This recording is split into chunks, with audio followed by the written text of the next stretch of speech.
Now I'm gonna. Now you're Recording, recording. recording in progress. Dan, I got. Oh, I see how you're starting. I got one better for you. Hold on. I have to. What I have to share. I don't know if you can hear are me. we talking about again? What are we doing? You know, What? let the music set the stage. You ready?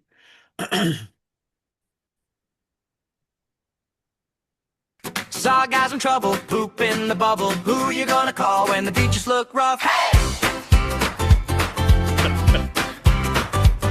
There's a brown funky cloud drifting up from the blue, but ADAR Tech knows just what to do. Acoustic dehydration, click, zap, swoop, turn in, seaside doom to a salt poop loop, oh yeah. Dan Kelly's on the case, cleaning up the place, Sargassum, poop. It's a breeze you see, with ADAR Tech on the scene today. It's the future of fresh for you and me. Dan Kelly leading proudly, ADAR saving the sea. Oh, welcome, welcome to the show. This is wonderful, Oh, how was man. that? How was that introduction? How many hours did you spend on that one? 5 minutes. Yeah. We're very efficient with AI these days. Sargassum, acoustic dehydration, ADAR, Dan Kelly. That's all you need. That's all we got. That's I'll all tell I you, Dan, got. when we started talking about sargasm, I thought you were like making a sarcastic remark, but I was wrong. Sargasm is a real problem. I Now know. you can, it's convenient enough and close to other words in which we can make a lot of play on words with We this. can. We can. Uh, Well, that I've needed to explain across the world on this topic of people that don't know what sargasm is, unless you live in a coastal city, of course. well, But therein lies the opportunity and why we're here today. that's right. That's right. It's a good segue. Did you like the music? I loved the music. I'm going to I send it to mean, you. I'm going to send it to you. I have about 15 different versions, but I landed on that one. do I need to buy the rights to this, or is No, this no, just it is commercially yours. commercially available Yes. data? So like when someone lands on the website, blast it, even if they aren't ready for it. No, I'm just kidding. I'm I'm totally down. Oh my gosh. I'm totally down. Today we're talking about sargassum removal solutions, Dan, how coastal cities are turning cleanup into revenue. Are you ready to talk about this? I guess so. I have a bunch of questions. I was I wondering what we were going to talk about, so I'm glad that you let me know now. So that yeah. is that is what we're doing. That is what we're doing. By the way, I'm under a tornado warning. I know you can't see that, but Are you? if I for whatever reason Oh, watch, good. I'm under a watch. If I go away, you know why? I didn't know Uh, they get tornadoes in Maryland. they do. Isolated, but I think the whole East Coast is being peppered by that. But that doesn't have anything to do with sarcasm, does it? No, no, No, no, no. no. But this is a But this is also the reason that I live in Arizona now, yeah. and I leave Minnesota whenever I can. Well, let's talk about your origin story, Dan. Tell me. Okay, you built a career around identifying problems. I'd say that industries have learned to live with rather than solve. What drew you specifically to the intersection of coastal waste and clean tech, and what did you see that others were missing? I have built my entire career looking for problems in large industries. And these problems are largely institutionalized by the industries. And I'll tell you, it's ranged from software with one of my companies to clean tech. In the software space, it's actually just with the different metrics and how salespeople are incentivized and the unethical situation that is caused there. On the clean tech side, it's quite frankly more impactful. And so, what I'm interested in here is the intersection of coastal distress, so actual distress that's happening inside of the ecosystems, and I mean both people and planet at the coastal locations. And ultimately, there's a massive distress happening from a situation called sargassum, which, again, like we talked about, everyone that lives on the beach in the Caribbean or off the eastern Florida coast Yeah, or Bermuda, Bahamas, they all know what sargassum is because they have to live with it every single day. yeah. People in Arizona don't necessarily need to. So Ultimately, this intersection of we have a major problem mixed with this energy demand that is coming from all over the world of how do we create new renewable forms of energy, not just because it's renewable, but we just need more energy. Yeah. And how do we leverage all the natural resources we have to create those different power streams? So ultimately, the opportunity usually lives where there's a demand and a supply problem. And here that we have both. Yeah. It's fascinating to me. And like the deeper I get, the more enamored I get with the opportunity, I'd say too. But a good segue into the problem, right? So like when most people hear sargassum, they picture like a nuisance on a resort beach, those that are accustomed to it. But like what's the actual economic and environmental damage that this seaweed, right? Is inflicting on coastal municipalities, and then why does the scale of it like rarely make the news actually is a question that I have. Yeah, I'll start with the first one. First question, the last question first, actually. Yeah. So, when the last question, what I will say is that the deal has to do with the fact that the amount of the problem, the size of the problem changes every year. Okay. And it just so happens that in 2026, when we're recording this, actually, we're having the largest bloom in history. Yeah. And it's not me just saying that, that's actually NOAA and every university following this problem because they're using military satellites to track the creation and the flotation of the bloom as it's moving throughout the Atlantic. And so it's ultimately a problem that changes every year. It's always a problem, but the size and magnitude of the problem is unique to that specific year, it appears. And so in 2026, historically, Miami-Dade County, I'll just talk about that one for a second. Yeah. So, because a lot of people in the US will have been to Miami or have been in the area. They spend about $5 million a year just in the low seasons, just to collect it off the beach, to haul it with trucks, and to landfill it. And that's a major expense. And they're only covering a couple mile stretch of the most populated beach. That doesn't cover all of the other areas in which people are living and have homes on, but that they have to uh, suffer through the decomposition of sargassum. So what happens here? So ultimately, stuff gets washed up on the floor or up on the shore. Yeah. Stuff gets washed on the shore. In Miami and in Florida specifically, you're not allowed to touch the sargassum until it actually reaches the beach. So, because there is a natural ecosystem that it creates while it's floating in the Yep. water. Yep. So, there is actually organisms and ecosystems that thrive underneath sargassum because it's like a floating island Interesting. of floating out a biomass, which is perfectly fine while it's floating. Yep. But when the sargassum hits the beach, ultimately it starts to decompose. And when it starts to decompose, which basically means dry out for anyone Yeah. that doesn't know what that means. Yeah. When it starts to dry out and decompose, it releases hydrogen sulfide and ammonia, and it also has arsenic Oof. in it. And ultimately, the hydrogen sulfide is what produces a massive disturbance to people that both want to enjoy the beach as well as people that live on the beach. And it's toxic to people as well, and it smells awful. So ultimately, it's not just bad optics because it looks bad on the beach. Right. It actually has a health effect as well. And so much so that this is actually affecting industrial systems in the US Virgin Island. Actually, in 2022, they declared a state of emergency, just as an example, and I think they're going to do again this year Wow. because sargassum, because it's so heavy, it's so dense, it's this floating island. People can think of it, right? It actually blocked a desalination plant in the U.S. Virgin Islands, which produces about 3 million gallons of drinking water a day, meaning Wow. it actually cut off the entire plant.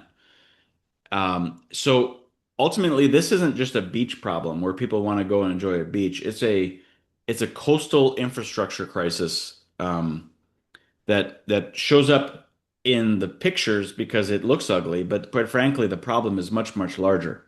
And specifically, the Florida Atlantic coast is, according to research funded by NOAA. It's a $1 billion annual loss problem just for Florida alone. That's crazy. Every time I talk to you, I learn something else about this where like my mind is blown. And the implications, I think, overall. Okay, I'm curious Yeah. why and how cleanup has failed.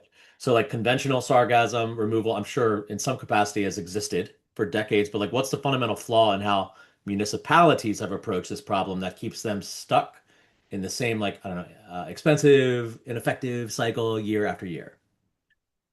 Well, the situation is municipalities are there just to appease their constituents, Yeah. which is fine. That's the function of government, right? But there's not a lot of thought other than we're just going to clean up the problem and remove it. Okay. And so the model historically, to no fault of anyone, Yeah. but it's just how the municipalities are functioning and how they're framed to solve the problem. They just react, they remove, and they dump it. Mhm. And they budget for the same situation year over year. And it's difficult for them because, like we just talked about, the bloom, the size of the problem actually changes. But no one can control other than Mother Nature. Yeah. So they just have a budget expense line item. And for Miami-Dade, again, this is public information why I'm sharing that. You know, they basically spend 5 million a year just cleaning up this small section of beach. Yeah. And what happens right now is heavy machinery, big tractors, remove the sargassum with rakes and other collection tools, and they bring a whole bunch of beach sand with it. So literally, they're raking it off the beach, right? Sometimes they're just mixing it into the beach. But typically, this expense we're just talking about is them taking it off the beach, transporting it to a location for that sargassum to dry out, waiting a long time for it to decompose, and then moving it to a landfill. Mm. And so, unfortunately, when we use heavy machinery in beach environments, and we want to talk about environmental impact, actually, that's increasing erosion issues Well, all over the world, not just Miami-Dade, just to be clear. I'm just using them as an example. sure. And it's also a problem because anyone that spent time in the beach know that when you're collecting sand with the feedstock, aka sargassum, you're adding a heck of a lot of weight. Mm. And when you transport things in trucks, trucks can only handle so much weight. Everyone understands this, Right. right? And so the carbonization impact on moving wet waste material, which is sargassum, and sand is a problem that is not going away and it's only getting worse the more sargassum there is. And so ultimately, the municipalities and other vendors that are supporting municipalities today in this, they've really optimized the removal process, the collection off the beach, Sure. but nobody's really optimized what happens after. Mm. And so that's where ADAR comes in. Yeah. That was a good segue right there. That was nice. Well, it's just the truth. It's easy Yeah. to talk about because it's the truth. Yeah, no. Seems like a band-aid after band-aid after band-aid. That, you now need to get to the root, right? Um, Well, yes, and ultimately nobody originally knew that sargassum was going to be a problem that occurs year after year after year of increasing quantity.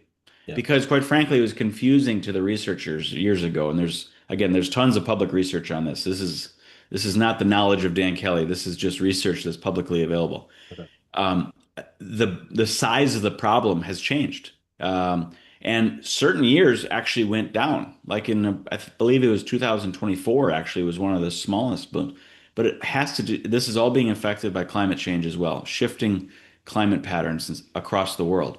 Yeah. That's impacting this. Yeah. Fascinating. I'm gonna say that like 10 more times. All right.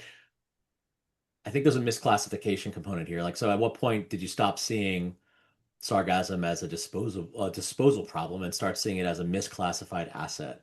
And what did that shift in thinking change about how you approached building a solution?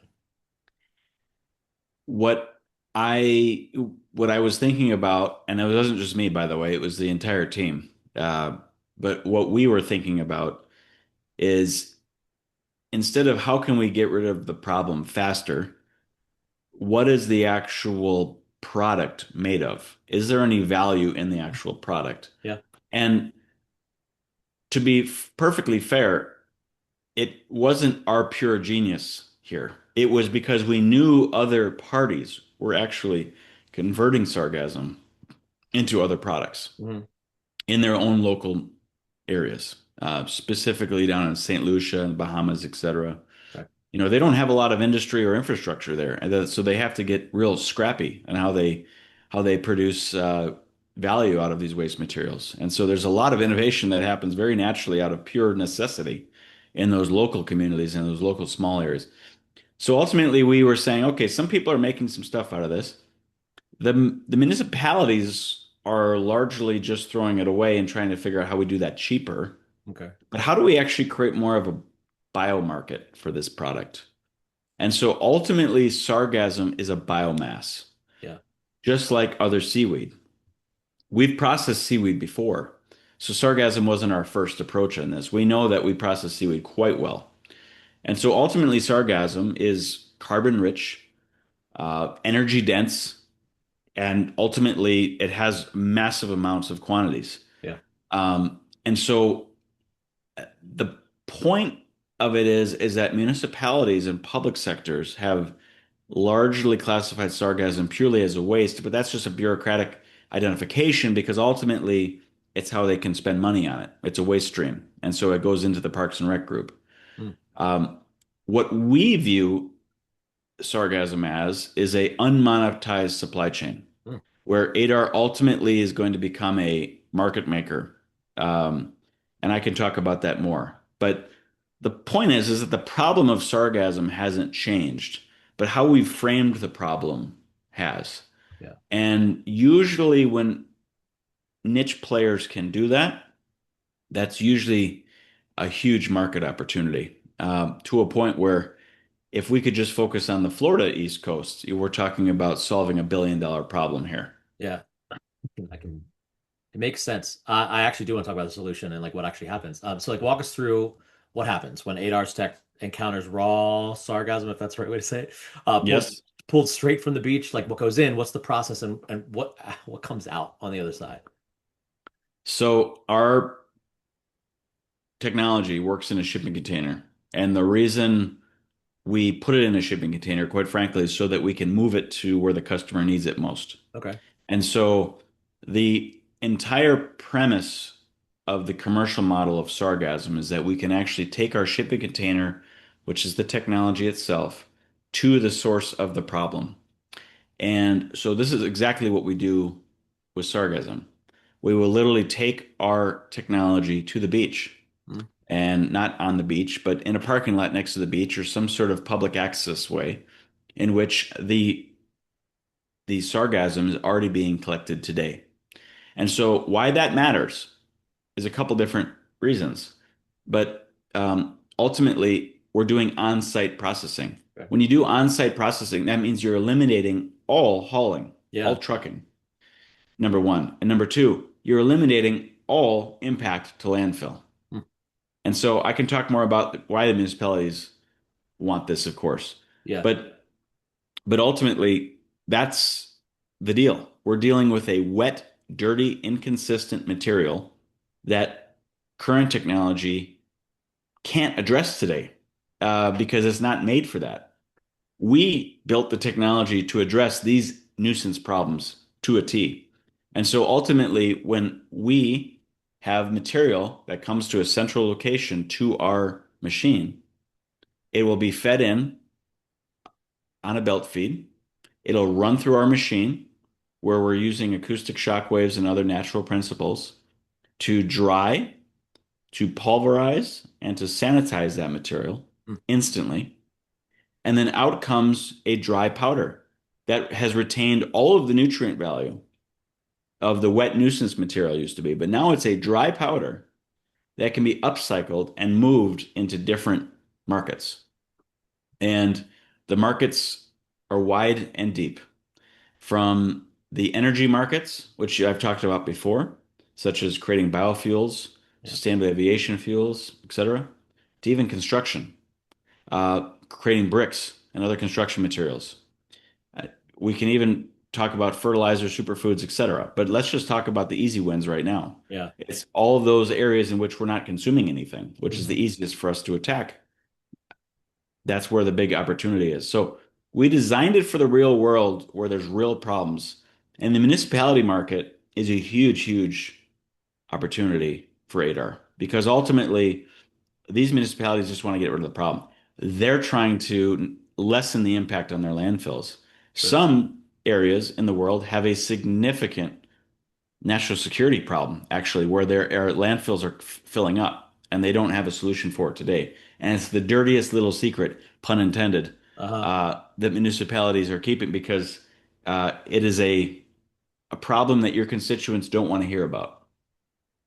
Two things. One, I don't know how that's the first pun that we've landed here from all I of can this. land some more. Yeah, okay, we still have time. Two, Yeah. all right, the municipality, you've had conversations with coastal municipalities about like deploying units to process sargassum on site, right? Uh, that like what does that engagement model look like? What are those municipalities, what are they actually Yeah. asking for when they come to you? Yeah. So they're just the bottom line is ADAR is a cost savings tool, Yeah, period. yeah. We're not displaced. One of the things that they're automatically asking us is like, wait a second, are you going to go and clean up and collect the sargassum off the beach? Because there are existing vendors here, and there's a lot of people that work their butt off, and they do a great service. We are not displacing your local collection vendors at all. We don't do that business. We don't collect it off the beach. Okay. We are that processing technology that those collectors bring the sargassum to. Okay. So that's number one. We eliminate that resistance altogether. Number one. Number two, we're a cost savings tool. Typically, we go into every business case when we think about sargassum as just one of our business cases, right? And say, can we save our customer 50%? Mhm. That's how I ask every time. How do I take a $5 million expense line item for Miami-Dade and make it into a 2.5? Yeah, That's just how I think about things.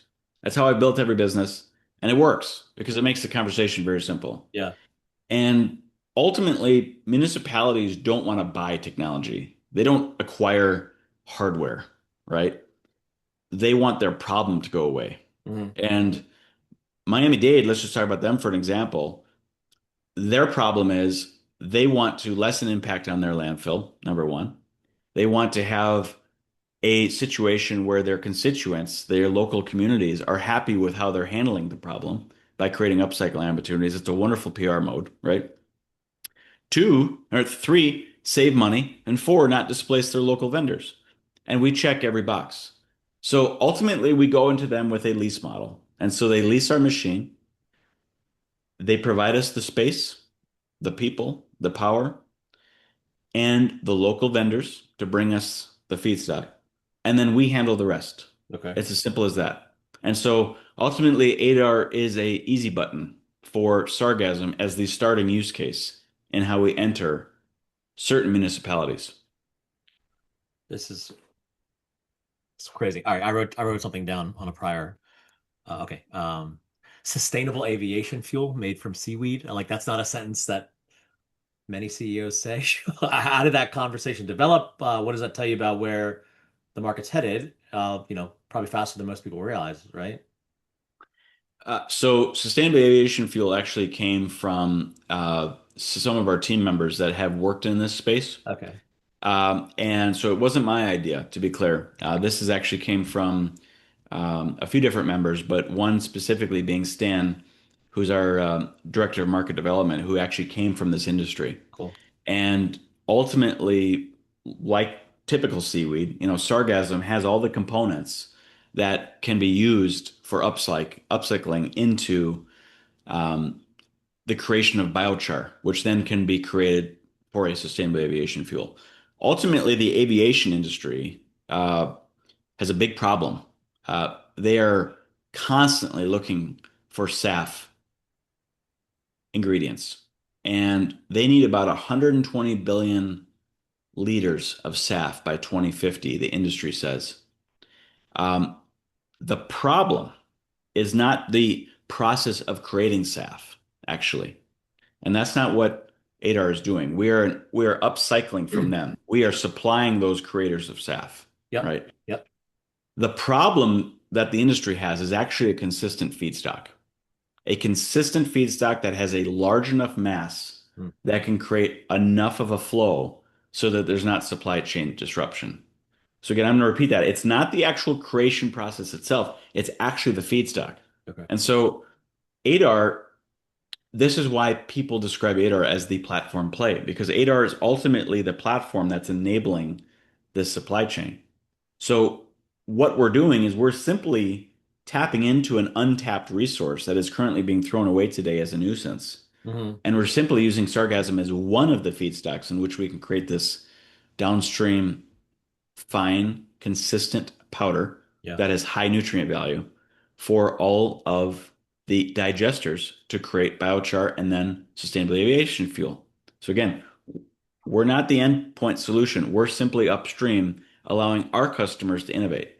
And so ultimately, the last thing I'll say here is when a logistic giant starts asking where their jet fuel is going to come from in 2035, Yeah. I don't think we're early anymore. Yeah. Because people ask us, Dan, don't you think you're a little early coming after this thing? I said, no. When you've got major commercial airlines and cargo shippers moving a massive amount of demand into sustainable aviation fuel, either one, because they're required to from a regulatory perspective in Europe, Right. or two, they have their own personal targets because they've told the street that. No, we're not early. We're not early at all. The timing is just right. Sustainable aviation fuel, SAF. I realize that now. Like Yes. the acronym SAF. Yeah, Yes. yeah. Yes. The light bulb went off. I was like, ah, okay. All right. That is SAF. Competitively speaking, like other players are focused on sargassum, but like, what are they doing? Where does it fall short? Where does ADAR's approach create separation that's like genuinely difficult to replicate? So the difference, and before I even answer that, let me say I am not going to knock any of our competitors Of course. because, quite frankly, we don't have any competitors. That's how I describe it, and I don't mean that as an arrogant statement, and I mean it just as a realistic one, and I'll explain why. Yeah. The Our competitors, if you will, are the people that are creating end products of how they're using sargassum. We are not creating an end product. We are upcycle of them, just like I talked about with the sustainable aviation fuel. People right now are creating fertilizers. They're creating different types of biogas that can run tractors or even cars. We've talked to all these people. They're wonderful people. Yeah. I know a lot of them personally.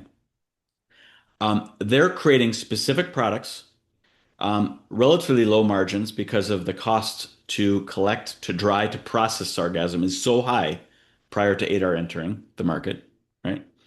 And they can only distribute that product across their local markets. So, like I said before, there's a lot of uh, small players. I don't mean that in a bad way, just small players that are deploying their products in their local markets to create fertilizers, etc. But they are constrained by their area in which they can distribute. And as an example, think of an island. Think of Bermuda. Think of all the Bahamas. Think of the Virgin Islands. Think of St. Lucia. Yeah. They can only distribute. Why? Also, because the product is very heavy. It's very hard to transport, right? So ultimately, um, we don't have competitors because nobody's actually taking a look at an integrated model of sargassum. That's how I'm just going to describe it. And Okay. so ultimately, we're the ones that's coming in, helping create a consistent product that can then be used to create products from. Number one. And two, we are controlling now how we're distributing that product across markets Hmm. globally. So ultimately, ADAR is becoming a market maker here. Our technology is just in the middle of the problem and the demand. That's it. So we have a problem with sargassum. We have a demand to create these other products like fertilizers, like aviation fuels, like biofuels, etc. We're putting our tech in the middle and we're creating multiple revenue streams off our tech off the backside because we are selling that offtake of what we're creating to multiple different private and public parties. Yeah, so this is naturally goes into the last question I have is like the bigger pattern here. So sargassum, let's say it works at scale.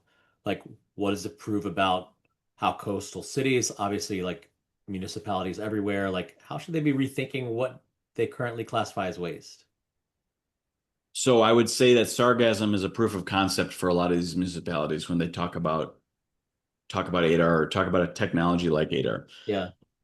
Ultimately, how do we save money net net while doing good for the environment that gives us good PR? And that's really that simple. So the politicians can be happy, the constituents can be happy, not only because they're proud of what their cities are doing and their counties, but also they're saving money, Yeah. which impacts taxes, impacts everyone's happy with that. And so ultimately, uh, coastal cities have learned to live with problems that come with massive amounts of tidal debris. And so think about anything that washes up on shore. I've lived in Florida 3 times. I've lived all over the world. I wasn't born on the beach, but I've been around the beach enough. This is just a natural occurrence. Like people don't even think about it. All this biomass that washes up. Hurricanes, massive amount of palm trees down. Hurricane cleanup. Right? Think of FEMA. Think of all Yeah. these other plays. So ultimately, anytime you have a biomass that is being thrown away today, environmental waste, anything that's a cleanup, it could be from grass to tree limbs to sargassum to seaweed. Yeah. These are historically waste streams that are very hard to process because they're heavy and they break down very slowly in a landfill. And so ultimately, we're going to be converting seaweed customers, sargassum customers, municipalities, into net new opportunities for them to convert other waste streams into something that can be usable, all with the same technology, all without charging them more. And so the real money for ADAR actually comes in to what we're selling as the output, because the municipalities don't want the stuff. They just want it to go away. Well, we're creating a whole new market for them because we're not only lessening impact on landfill, but we're creating money on the outside for the entire ecosystem. And that's the only way in which clean tech solutions make a difference in communities, not by government subsidies, but by actually creating value for the whole supply chain. If you have a microphone, now's the time to drop it. You know what I mean? We should do this again. We should do this next week. Because I'm learning a lot from this. We'll talk offline about that. Yeah. Okay, definitively, I could say that this was the best waste of my time ever. Thank you. I mean, I guess you could say that this conversation had real output. Get it? Truthfully, I really think that I processed this efficiently. Oh man, God. had those It ready to keeps go. getting better. It I keeps know. getting better. A productive exchange from start to finish, one might say. Yeah. I'm done. Solid discussion all around. Okay, all right, Dan. Thank you for this. I hope we can do it again. And look, I'm sure there are a lot of topics to get into, like acoustic dehydration, like would be a great topic to explore at like the technical level, because that's, I mean, at the core, a big component of all this, right? It is. And yeah, we didn't talk about the tech behind the scenes as much, Yeah. other than the problem. But Yes. our tech doesn't change depending on what problem is thrown at it, and that's what makes us very scalable. Well, we can Um, dig a little deeper on the next one. So, Dan, I don't have it any was a more time. pleasure and an honor, but I the mean, pleasure was all yours. likewise. I'm upset I don't have like an exit like video slash sound bite, but I can look, we We improve. can We we can improve. cut one in. Yeah, oh no, yeah, I We'll can. cut one in after we're done. All right. Yeah. Thank you, Dan. Thank you for your time. You're welcome. It's been a pleasure and an honor. Yeah. Okay, I'm gonna stop the recording.